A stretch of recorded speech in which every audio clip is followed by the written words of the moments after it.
Welcome to PM Express Business Edition.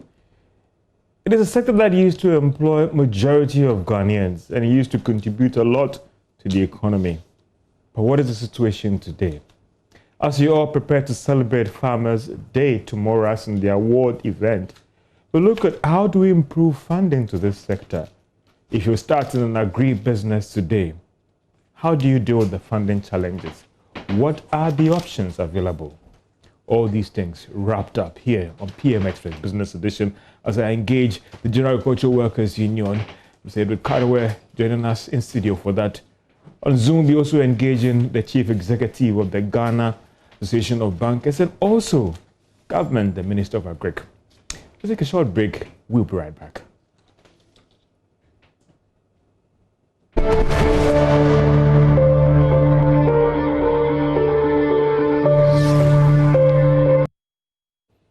Welcome back to PM Express Business Edition as we look at funding agri-business. What are the options? But as you all prepare to celebrate farmers tomorrow, it won't be the original Farmers' Day for that holiday, but also just a day to reward these farmers, even though I know that Mr. Agric has a different perspective in terms of the agric workers, whether we even need to have these whole celebrations and holiday at all. But listen, how do you finance that agri-business idea? There are people who are talking about the fact that there are serious problems when it comes to funding agriculture in Ghana today. How do we get around this challenge? On Zoom, we'll be engaging the Chief Executive of the Ghana Association of Bankers. The bankers are often been accused of not doing enough. Is that a situation, or people are not putting the right proposals across? What about government? What are they doing to address this? Deputy Minister of Agric will be joining us also to give us some perspective and views on that one. And Mr. Agric, General Secretary, the General Agricultural Workers Union. Those are the workers in the sector. So let's set the ball rolling. And Mr. Agric, thank you so much for having time to join us and these short time, and I appreciate it so much, one would say. Thank you, sir. So let me first find out from you, from the perspective of those who are working in this sector, what is the situation right now in the agric sector? We've heard about Isoko. We've always been talking about how prices have been going down. We hear planting for food and jobs. You know, it gives us a picture. You look at GDP, the last quarter, agric didn't do that bad. It appears that things are good for you guys. Well, let me say good evening to farmers and also to salute them for Farmers' Day celebration, which comes off tomorrow. And then we also want to salute the workers who have made it possible for these farmers to produce the food that all of us eat. In fact, what we hear is not necessarily what is on the ground. You know, there's what we call information flow, and there's also what is on the ground, and which we call the reality. The situation of farmers is not all that so much different from what we used to know. The thing is that there have been different forms of terminologies that are being used. If you talk about planting for food and jobs, the cardinal point of planting for food and jobs is subsidized agriculture. I mean, subsidized fertilizer and subsidized seed. We ever had fertilizer even going for free, you know? So it's the name that has changed. But then you have to look at whether the effect has also changed. Now, when you talk about prices of food coming down, it's normal in the sense that it's seasonal. So during this harvesting season, prices will definitely come down. Haven't you seen a sustained, and I stand to be corrected, when I look at the Isoko data, I've seen a sustained decline, if I can use that expression, in prices of foodstuffs in some major markets across the country. And if I ask those who are in that area, they tell us that, oh, it looks like harvest has picked up, there's improved supply on the market, and that is why it's impacting on prices. Well, what prices will respond to supply. And as I'm saying, at any point in time, when we are in the harvest season, then prices will come down. You know, that is normal. Prices will respond to the glut in the market. But beyond that glut, that season, then prices will pick up. You know, that is the story that we are having. And if you want, you can go out also to find out about the prices. If you look at tomatoes, for instance, we all know what it means. When there's glut, when it is the season, price of tomatoes in the market goes down. When the season is over, price goes up. And it is like that with almost all the crops. So when they are talking about sustained, you know, decline in prices, well, how sustainable is that? How long? What is the length of that sustainability? But what we have to realize is that it's a cycle, and within that cycle, you have a period when prices will go up, and then a period when prices will come down. Interesting. Let me bring Jean John Ewa. He's the Chief Executive of the Association of Ghana Association of Bankers. And the banks have been hated to be loved when it comes to agric in this country. Mr. Ewa, I mean, for you, what do you make of the current state of the agricultural sector from the perspective of a banker? You've worked with several banks, moved in to work as MD of several banks, and now you are with the association. What do you make of developments in the industry as we speak right now from the eye of a banker? Two things. My initial observation from all the workings going on is if we as a country see agric and the way we've said it, and should I say, paid a bit of lip service to it for decades and decades, if we see it as such a systemic and strategic national sector, then the solution is having the right institutional framework that mitigates against the risk that banks have identified in that sector. George, you have your money in the bank, and therefore, if your bank was just out and about giving money because this the hospital sector or medical sector, this agric sector, I'm sure you have your concerns. So we are happy with some of the initiatives that have come into play. We have GESAL that banks are working with, the Commodities Exchange is also in the preparatory stages, and we believe that their work will begin showing some results. And as my friend in the studio talked about, the fact that whenever there is bumper harvest, we experience this significant drop in price. If you are a banker and you have put your money behind that big harvest, you should be smiling. But unfortunately, in a part of the world, it is when it gets to that stage that you experience significant post-harvest losses, and banks lose money, and farmers lose money, as a result of which assistances that are given to them by financial institutions are also difficult to recover. When we get away from the commodities exchange and we move into warehouse receipting and warehouse receipt financing, that is when we'll be talking about the impact of the national drive to assist the farmer at the farm gate. To what extent is the farmer also benefiting from the proceeds of their labor? And it is when we get the commodities exchange working properly, we have the proper warehousing facilities in all the strategic locations, and GESAL programs such as GESAL is functioning according to the design. Then banks will be up and doing. But as I speak, banks have been doing quite a lot in the area of agric. It is not at the level that, of course, all of us expect. But I must say the banks, if you listen to the MD of ADB, he said they have just this year voted 500 million Ghana cedis to assist the poultry sector. I just listened to a bank executive who also said lending in the sector is also going up. It is not at the level that one would expect, but we are treading cautiously. We are very happy to assist when the ground is very fertile and we are able to give money and recover the money. Mr. Well, I don't know what the statistics are telling you, but from a layman's perspective, there are a lot of farmers out there, there are a lot of young graduates who are venturing into agribusiness that are complaining that it is difficult, very difficult to get funding for the sector? And if you look at overall lending to the sector, it appears it is dwindling.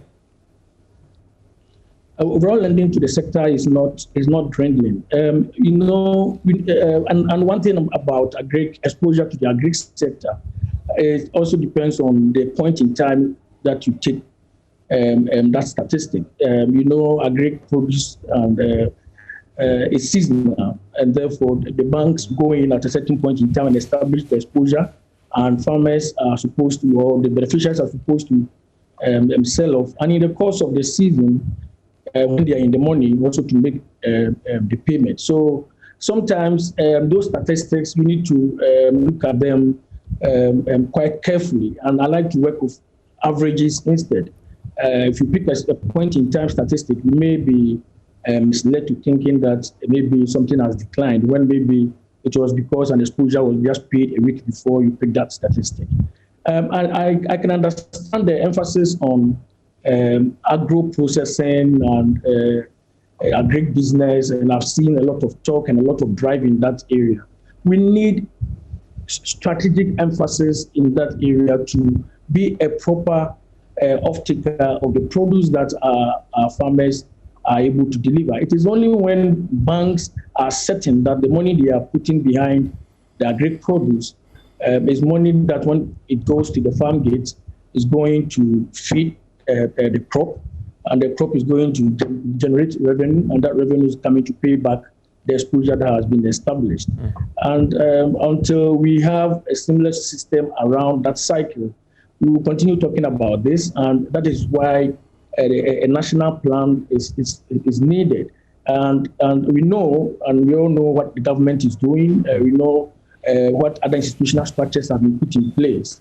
We are not at the end yet, and there's quite a lot more that needs to be done to make the sector safer, attractive, to attract the right kind of finance. If you pick insurance, for instance, how many insurance companies have insurance products against post-harvest losses, or even farm gate losses, or wherever the loss is incurred? That is not the business of a bank. That is the business of an insurance business. So it is a bit of an ecosystem, and we need all the actors to be playing quite well together to ensure that the sector it gets the right support. Mr. Well, I'll be coming back shortly to you also to walk me through in terms of what are the options available for me in funding that agric-business. What do I need to do right to convince you, if you are an MD of Mr. Uwa Bank or Uwa Capital, to invest in my business? But let me get onto the phone line shortly and speak to the Deputy Minister of Agric. Good evening, sir, and then thank you so much for joining us on PM Express. Yes, good evening, my mother. How are you? I'm doing great, and I understand you are either in Techiman or on your way to Techiman, where the award ceremony will be held for the National Best Farmer. I'm already in Techiman. I'm on the ground. We are preparing for tomorrow's ceremony, so I'm already here. So just help me out, quickly just run me through. I mean, what is happening Farmers Day, or what should we expect tomorrow? Well, Farmers Day is, let's say, we do it every year. So this year, our focus is to promote agri-business development.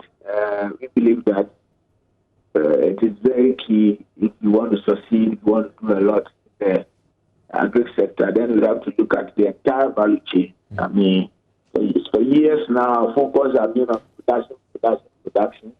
But in terms of processing and market linkage have become a problem. Though we are doing our best, but not the best for the sector. So this year we decided to focus, the team focus on agri-business development. And that COVID-19, we believe that COVID-19 has taught us so many lessons that we have to be self-reliant on what we have to be able to process whatever that we produce from our farm, so that we can keep it for long shelf to feed our people. So that is where the focus is. Agribusiness, it's a game changer now for the agri sector, because just producing and not adding value to it, you earn nothing. You basically earn nothing. It's just want to market the raw material, just like the raw produce without adding any value. So we want to use this opportunity to, there is an occasion to appreciate or show recognition on the contribution of our gallant farmers. We also want to use it as a platform to also promote agribusiness so that the country can derive all the benefit from the sector. So that is what tomorrow's ceremony is going to focus on. But Mr. Say, Honorable, there are still concerns and questions about the whole Farmers' Day and whether we should still go ahead celebrating it because of whether it's benefiting the farmers or not. What is your response to some of these concerns? Well, you cannot do away with farmers. Like I said, I mean, it's a way of government also showing appreciation, or yes, just showing appreciation and recognition to the contribution of our farmers. So if a farmer goes to farm, produce food for you for the whole year, and you are not able to show appreciation or show recognition of their effort, I mean, definitely to get to a point that the farmer will also get relaxed. So we use this platform to also let them know that the government is behind them. The government appreciate whatever effort that they are doing to just feed the entire country. And that is the only way we can also do to just encourage our farmers to go back to the farm, to produce, to continue to feed us. Mr. Honorable, what about this scenario here? Some people might argue that, listen, maybe improve funding to agriculture, address poor roads leading to these farm areas. That might be a better reward than giving a farmer a cutlass or an outboard motor. Already there have been several interventions by both past and current government in the agri sector. Under this government, and under the government, there have been several interventions that have been from under the planting for food and job, under the PED, under the rearing for food and job, under the aquaculture for food and job. We have been providing a lot of interventions for them, but we believe that interventions alone cannot, derive the necessary results that we are looking at. Agriculture funding has become a problem. We all know in this country, that even financial institutions here in Ghana, the total funding they give to the agri sector is just something like less than 5%. If you look at their annual total lending, bank lending bank lending, you see that just about what they give it to the agri sector is less than 5%. And the issue has been that banks always refuse to fund greenfield businesses or greenfield farming. That is why government has come out with the GESL, that is the Ghana Incentive Risk-Based Sharing System of Agricultural Lending, Agric lending. This project, which Bank of Ghana have put in down 200 million Ghana cedi, and African Development Bank too has also supported with another funding. This will just help. Government will help the GESL unit to be able to de-risk those risk factors, which is pushing the banks not to, the financial institution not to support our farmers. So with this funding that we have now, Bank of Ghana is a total of about 250 million Ghana cedi, I think so. It will just use as a guarantee to provide guarantees for farmers who want to go to certain banks to secure maybe funding to expand whether their farms or to start new farms and all those things. So government have recognized the difficulties farmers are going through in terms of having access to cheap funds to maybe expand their farms. That is why in the wisdom of this government, we decided to say, let us come out with this project, the GESL project, which we believe that to be able to help to de-risk the agri sector and provide comfort for banks so that there will be guarantees so that banks will also relax and comfortable in giving out. But you see, the issue also is not only about giving the money out. If you give the funding, what happens after the produce have been harvested, or maybe they've harvested the produce? What happens? So we are looking at the entire chain. So you are not only looking at the production. So which one can we process? That's why government is pushing the 1D, 1F agenda so that we can process, majority of our farm produce. Okay, so after produce, what happens? Is there any market linkage? That is why government has created the platform, the Ghana Commodity Exchange, and he has also created the warehouse receipt system. It's two systems is to provide a marketing platform, market linkage for the farmer. So when you produce, you will no longer worry about who is going to buy it, who's going to take whatever that you have. But I think there's more that we have to do, and government have shown the commitment in making sure that these difficulties that our farmers are going through, or the challenges that we are facing in the agri sector, we are able to deal with it. And I'm sure in some few years to come, this problem will be able to resolve it, and the sector will see whatever benefit that they have to get from the sector. Honorable, I'll be coming back to you in terms of the sustainability of some of these policies that you've outlined, but so you may have to hold on. Let me come back in studio, Mr. Karewe. There's always talk about in Ghana we have brilliant laws, but when it comes to the enforcement and all the rest, from the perspective of the workers, are you that excited by all these policies and whether they will hit the right spot to get the results that we are all looking forward to? Well, we have always have the view that a policy that is considered to be good must deliver desirable outcomes. You can measure a good policy from the outcome, because you can't, policy by itself, when it is not implemented and the outcomes come, you may think it is good, but you have to test it from the outcomes. But most of our policies, when you match them with the outcomes, then they fall short of being good. So when we say our policies are good, we are practical people. We don't just say that because you have been able to frame the phrases, the language, it is good. No, we are not just talking about their dreams. But if you have dreams that you don't commit yourself to, and then the outcomes of that your dream is nothing to write home about, then that dream is a bad dream. We cannot be celebrating over policies.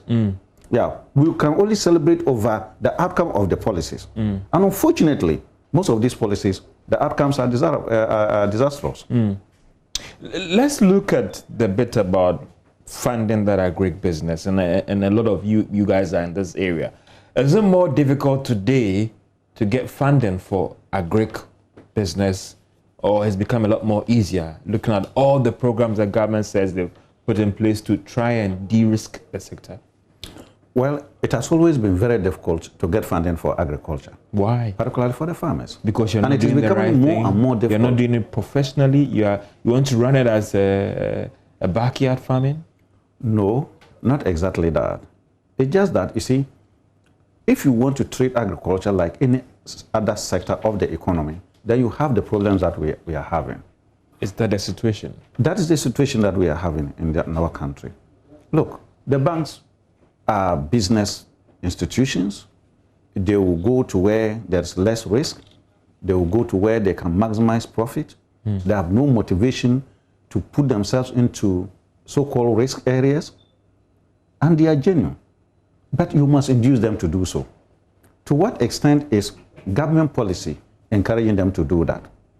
We've heard the ministers that say that put some money at Bank of Ghana to do that. And that amount is just about 200 or 400 million that we are hearing about. It's a token. But in any case, it is an indirect way of even support. Very, very indirect. We are believing in direct means. ADB, that they are spending about 500 million in the poultry industry. Yeah. The question one will ask is this: how did ADB come by that money?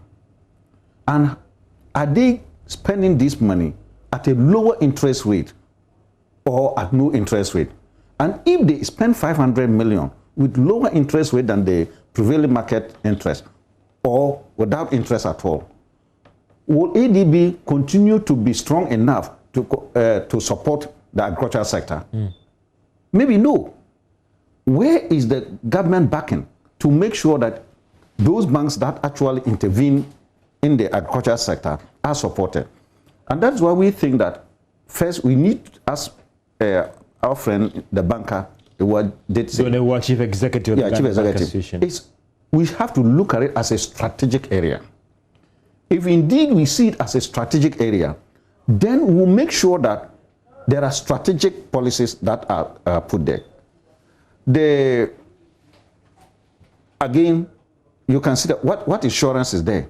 Nothing at all. Now, what the Planting for Food and Jobs is doing is similar to what we have been doing previously. One, give them inputs. And the inputs, they even say they are subsidized. But even if you go into it, that 50% is subsidized. When you look at it, it is only for fertilizer and then seed. Look at the price of fertilizer in the market, and then you look at the subsidized price. Today, one bag of fertilizer, NPK, sells between 110 to 120 cedis. The subsidized price is 85. Now, simple mathematics will tell you that if it is 50%, then it means the market price will have been what? About 100. So does it mean that this whole policy Planting for Food and Jobs, the reality is that it's not doing any magic wand? Maybe from what I get from you, because we get the story that, listen, that is why production is going up and all the rest. No, what we think is that, you see, it is still fraught with a lot of challenges. It's also still fraught with a lot of challenges. And if you claim that it has not got challenges, it is achieving the desired results, then you are not motivated to look for the challenges. You know. So if you agree that there are huge challenges ahead, or the program is having huge challenges, then you'll be more committed to addressing those challenges. More targeted policies to ensure that these farmers benefit from that. And you see, that is why today they will say, okay, there's glut in the market. But the consumers, when they go to the market, where are the prices? The prices are still going up. Prices are real in the market. We will not be much more concerned about what the statistics say. And you see, the statistics is there. The reality is also there. The outlook is mixed. Now, so much, we have seen certain prices drop. I've seen the data myself. So much figures have come out that have fertilizer and seed has been pumped into the Planting for Food and Jobs. The question again we will have to ask is, what is the total cost of input into the Planting for Food and Jobs, and what is the outcome of it, so that we can know that it is efficient? We are aware that some of this fertilizer does not get to the farmers. But when the figures are being read, we have sent so much to the farmers, or pumped so much, but it does not get to the target. I'll be getting to the minister to get from him about the measures that they've put in place to monitor some of these policies as well. But I think it will be a good time to also get to Mr. John Ewa again, talking about the banks. Now, Mr. Ewa, the concern has always been is that it's quite difficult to convince you guys to fund that project.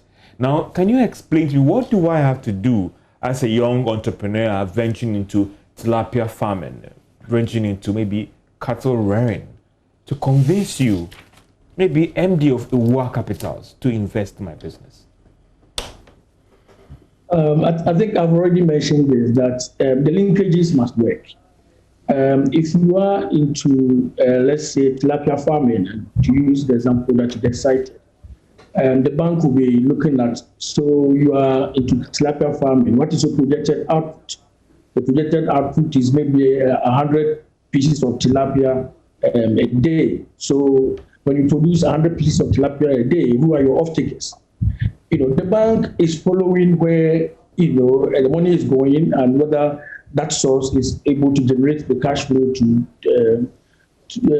return the depositors' money. So as has already been said, we look at the risk side, but we don't look at the risk side and leave it to follow. We look at the risk side and then we put in measures to mitigate those risks. And that is why sometimes you may come for a certain loan, and the bank will say, okay, the repayment source is not very concrete, and therefore bring X collateral. And then we say, oh, the banks are insisting on collateral, because there must always be a second way out in the unlikely event that the primary source fails. And as I mentioned, until the ecosystem for financing that sector is talking to each other. There's insurance players, we have the agribusiness guys, we have the farm gate people, we have the farmers, we have the middlemen, the retailers, the commodities exchange, the warehouse receipting system is all working together. Then you find a situation where lending in the sector gradually will begin coming down significantly, and then the interest burden on the farmer will be lower. I mean, most of the failures that we've had, and I must admit, has been because of the risk profile of these customers. Sometimes the interest level, as we've had in our terrain, the burden on the farmer or on the customer is assessed as a bit high. And if the customer doesn't have any secondary way out, and the only way out is the primary way out, which is basically not very certain, then the likelihood that you get the level of financing you require is a bit limited. You find some challenges. As banks, as I said, we are in business to intermediate, take money from surplus spending units to the deficit spending units. So our business is to give loans, take deposits and give loans. So no banker goes to the office saying, I'm not going to give loan today. No, we are just looking at the portfolio and assessing the portfolio and saying this money, this project I'm putting the money in, is it structured in a way that the repayment will be seamless when it will come as has been designed. So, and elsewhere, we like to compare, but I think it's always good to assess yourself and benchmark yourself against situations in other countries. Unfortunately, the countries that have had it very right are most of the times these advanced countries. During this COVID era, I read that farmers were basically giving money in order to destroy their produce because they couldn't sell. If we had that situation in Ghana, do we have the wherewithal for government to maybe shoulder that kind of burden, so that if a bank had funded that produce, the bank would be certain that the farmer is going to get some reprieve and therefore the repayment is going to come. Our problem is multifaceted until we look at it from all the angles and agree that it's an ecosystem that needs a well-grounding from the insurance perspective, credit guarantee perspective. I think the deputy minister talked about it. And it's a strategic national sector, and it must be given that kind of focus. But Mr. Wu, are you talking about being a strategic national sector? Don't you think that when it comes to agric, it has to be a special case? But it appears that you're treating it as any normal business, any commerce business that would approach you. There have been instances where we hear that government has allocated some even funding for banks to on-lend, and it appears that a lot of the banks are not forthcoming to take these funds and on-lend to the farmers. No, I'm not sure that is the situation. If you go through the EDIF program, a lot of the banks went through the program. It is risk sharing. Even if the bank's component of the risk is 10-15%, it is still some level of risk the bank is taking, and it is depositors' funds at risk.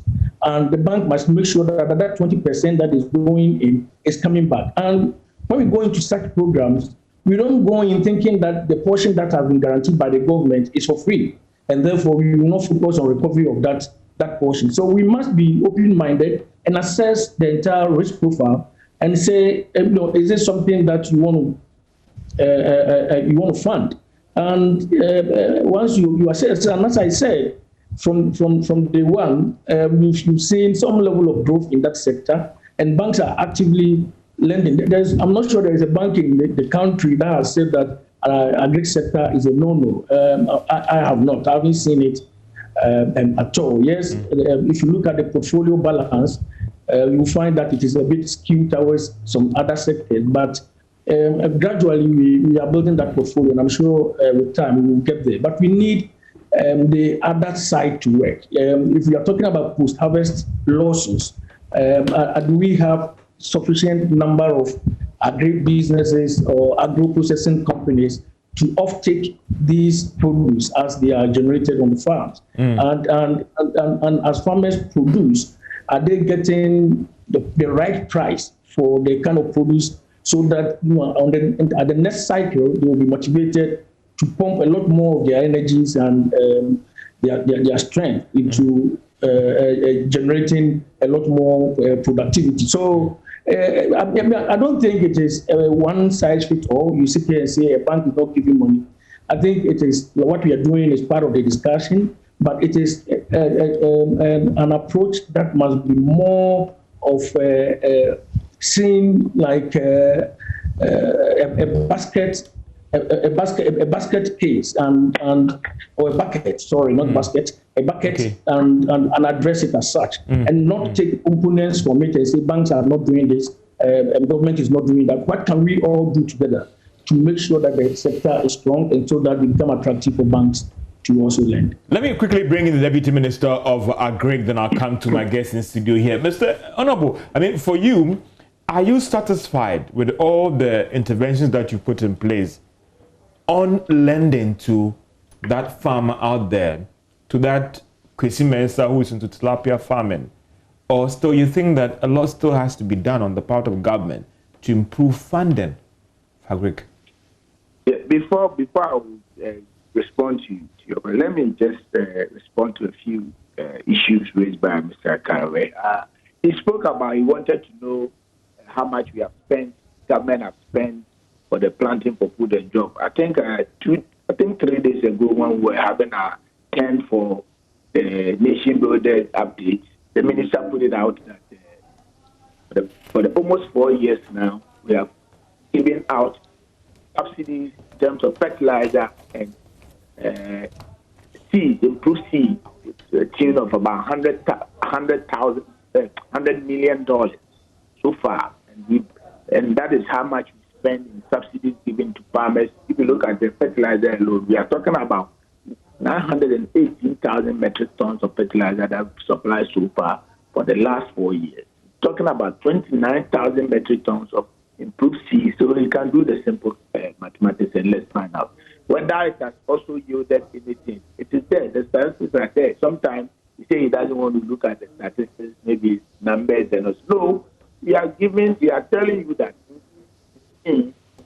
this was the 2016. This was the production. Okay, yes. For instance, when you take maize, our total production, annual production for maize in 2016 was 1.722 million metric tons. Today, as of September this year, we are talking about 3 million plus.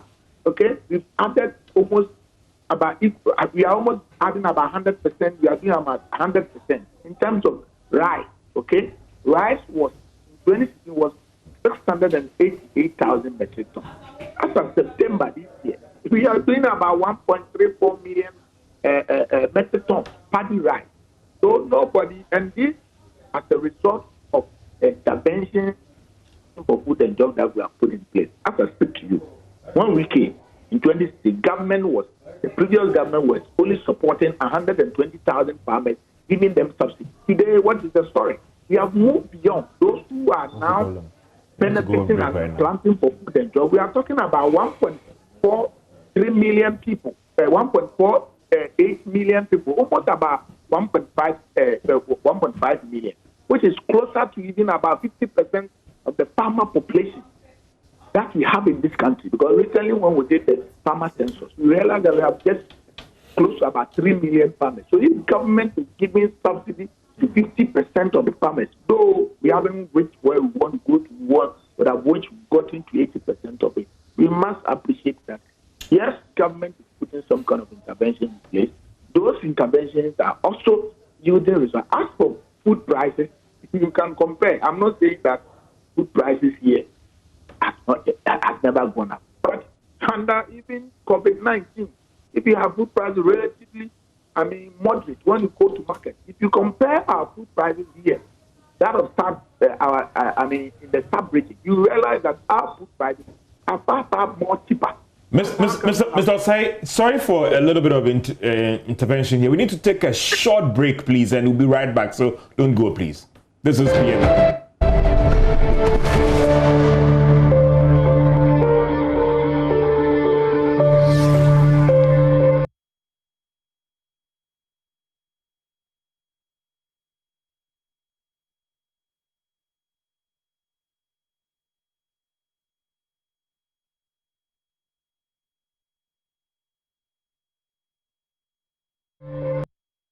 Welcome to PM Express Business Edition as we look at funding that Agric-Business today.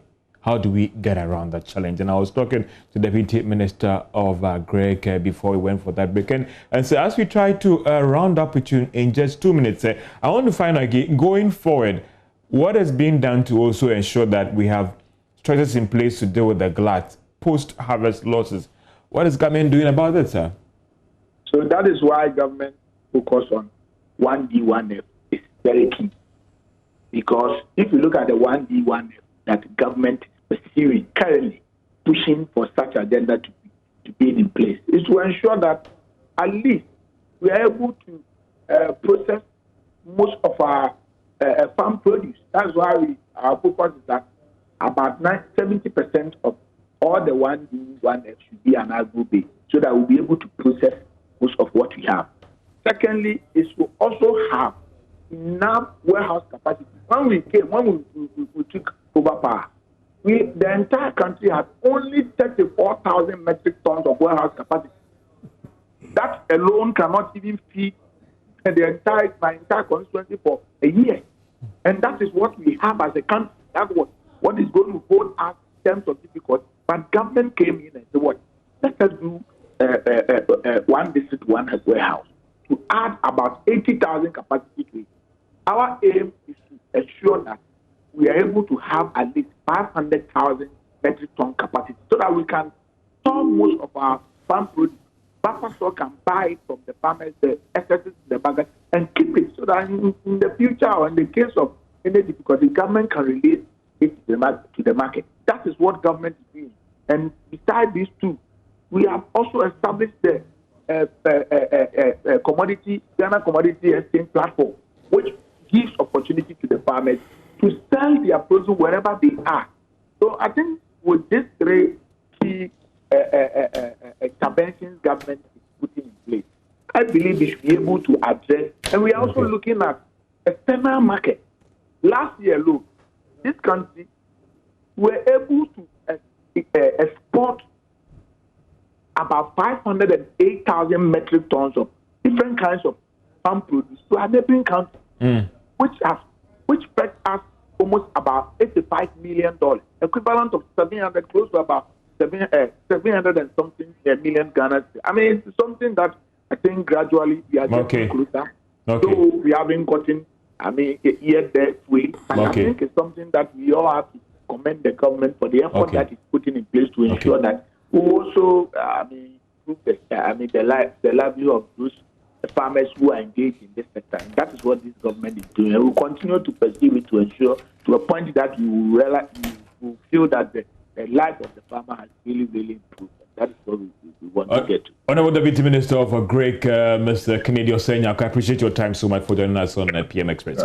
Let me get quickly to John Ewa for him to wrap up, and I come back to my guest. So, Mr. Ewa, for you, going forward in just a minute for you, what do you think can be done to ensure that we kill this concern once and for all about the complaints about banks not funding Agric, people complain and all the rest? I bring my proposals as a challenge and all those things. Yeah, given that the assistance to that sector will not be a day and night, we all agree that financing, particularly the smallholder farmers, is a big challenge. We are not women's words in that. And since that challenge is with us, and it's not a day and night, today is there, tomorrow it just disappears, I think banks should continue doing more of what we are doing, trying to understand better the risks that we are faced dealing with the farmers, and see measures that can be taken to de-risk the customers or the farmers that we decide to deal with. But then other government programs such as the credit guarantee scheme should also be encouraged and should be well targeted to farmers to farm groups that will have the capacity to take the exposure and repay. Okay. The emphasis is, as we give, we have to be able to get the money back so we can give to the next farmer. So the credit guarantee scheme is another one. And talking about the smaller farmer, we also encourage them. I know it's a cliche that they should try and come together in small cooperatives so they become more attractive, and then the risk profile becomes a little bit lessened. Okay. So I thank you so much for your time, Chief Executive of the Ghana Association of Bankers, and sharing some perspective with us. And I believe that going forward, this challenge of access to funding will be a thing of the past. And it appears when you listen to the bankers and government, they've done what they have to do. Is it that the farmers are not seeing all these prospects or things that are being done for the sector? Well, whenever you hear someone appearing to be saying that I've done my best, you know, you just consider the person says that I cannot do anymore. When you do your best and your best is not yielding the desired result, then you have to think again and know that what you consider as your best is not good enough. So government and the banks will have to accept that what they have done so far is not good enough because it's not yielding results. And again, I just want us to be clear, when it comes to the banks, because they are in to make profit, they are not for charity. They don't have any social contract with the people of this country. The government does. And it is government that has been entrusted with the responsibility of managing both the resources and the human resources of this country. Now, they have the responsibility of coming out with policies. One of the policies we think that they should do, and I think they should do it, is this. One, this is my country. We have considered agriculture to be very strategic to the future of this country, to the economic transformation of this country. Any business person, particularly banks, operating here, you must play a certain role. It is not left to the banks to decide whether they should play this role or not. You have to carve it. So you think the government has to do more in terms of improving funding for the sector? Not only funding, because government cannot also have all the funding. We have to accept that fact.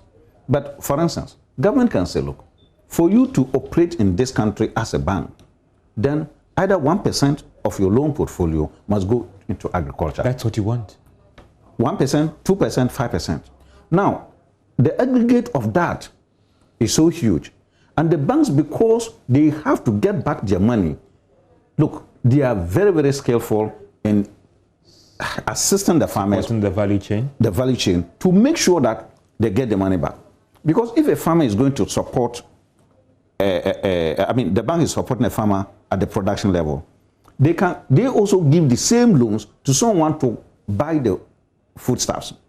Now, instead of giving the money direct to the farmer, whereby the farmer may misapply it, they may give it to the fertilizer distributor. Please, you supply him, you want 100 bags or 10 bags of fertilizer, we give the money to the fertilizer distributor, he supplies you, then you use it. I'm only saying this because the banks will make sure that at the end of the day, when you produce, the one who is also coming to pick your produce, you would have come to the banks to take loan to do that. You say, look, how much do you want to do that? We'll pay part of it to the one that you are taking the foodstuffs from directly, so that you can reduce the misapplication of loans that come in. That is also one way we can do. But someone is saying that, listen, most of your workers, your colleagues, farmers, they've not tried to appreciate how to run the farming as a business. And that is where, and even the risk nature of it as well. I think that is only an excuse. Between the banks, among the banks, when they lend to each other, what is their interest rate? It is not because if they don't trust each other, that when you are lending to each other, your interest rate should be low. And then how can they trust people who are outside their fold? So we see it as an excuse. But of course, when business people have excuse, they will do that because their main is to give to cheaper areas. If anybody sets up a bank, he will easily give it to someone who imports rather than giving it to someone who produces. And it's rational. I want to find out from you, why are you pushing this claim or this call that we should not celebrate Farmers' Day, there shouldn't be any holiday for farmers? Why? No, part of correction and clarification. I never said anywhere that we should not celebrate Farmers' Day. Okay. We should celebrate Farmers' Day. As a holiday? No, please, I'm making my point. Okay, sorry. We should celebrate Farmers' Day and give them all the necessary honors that they deserve. But I'm talking about the holiday. Why? I'm talking about the holiday. Why? If you are really a farmer, you cannot be legislated to stay at home. But that's just 1 day out of 300 and... That 1 day can cost your whole yearly investment. If because of that day you have not appeared on your farm and you get bushfires, all that you have invested in will be consumed. You see, secondly, those workers who actually work to make the Farmers' Day happen do not themselves enjoy the Farmers' Day. Thirdly, does the holiday cost this nation or not? Okay. Sorry, I had to draw the curtain down here. My body, 30 seconds. The time's up. I'm sorry. We have to do this again. Sorry. Of course, otherwise people are misrepresenting what we are doing, and we need to do analysis of that. Okay.